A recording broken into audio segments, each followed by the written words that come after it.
All right, time for today's three-stock lunch. We got some movers on the menu today. First up is Disney after a downgrade at Macquarie from outperformed to neutral. This comes after the company scrapped plans for its $1 billion, or roughly so, campus in Florida yesterday. Here to help us with that trade and more, Delano Saporu, New Street Advisors CEO. Delano, what do you think about Disney? It's a company that doesn't feel particularly welcome in Florida right now.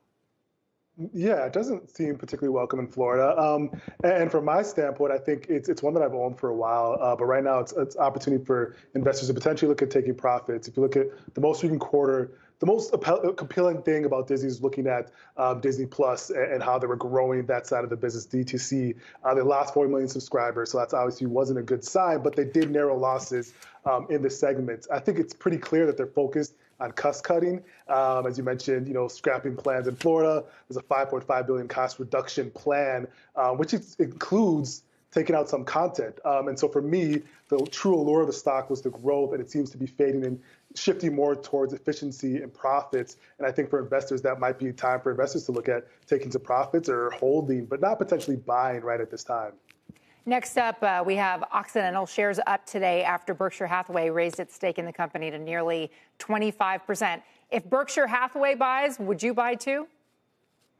Normally, I'm just going to be holding, even though Berkshire Hathaway is buying. On my standpoint, I'm holding.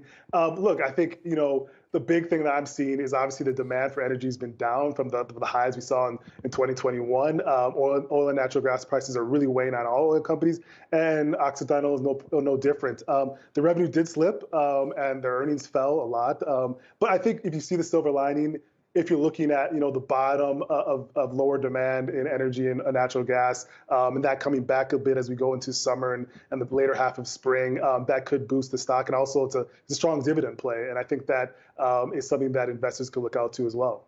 All right, let's move on to our last stock, and that is Applied Materials. Earnings beat second quarter, net sales growing 6%. Stock falling, though, as investors seem unimpressed by the company's outlook. Are you? Yeah, no, I think, I am actually impressed by the past performance, or most recently. The stock did bottom in 2022, and it's on the verge of a potential full reversal. And there's few things that I do like. They did have strong results from my standpoint. Revenues are up, even though margins were contracted slightly, a little bit less than expected. Diversification is what I'm looking at here. So the semiconductor business is performing strong. The Applied Global Services business side of the business is performing strong. The consumer side, the displays, that's the one that's a little bit flat to lower, but the diversification is a little bit offset for them on the other side of the business, and that's where the outlook for me is strong. So I actually like the company and would be buying on this here dip. The market is a little bit lower right now, and everybody says it's because the snag that's been hit in the debt ceiling discussions down in Washington. Talk us through how to think this one through and not get all wound up in what are sure to be lots of twists and turns on a path to a deal.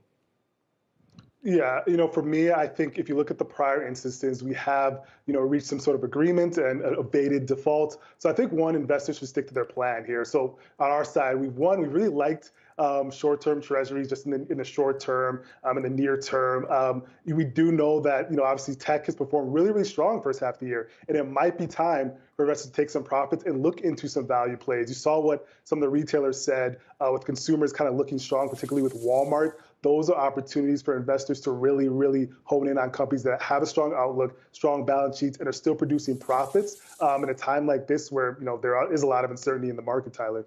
Delano, thank you very much for being with us, as usual, again today. We appreciate it. Delano Saporu.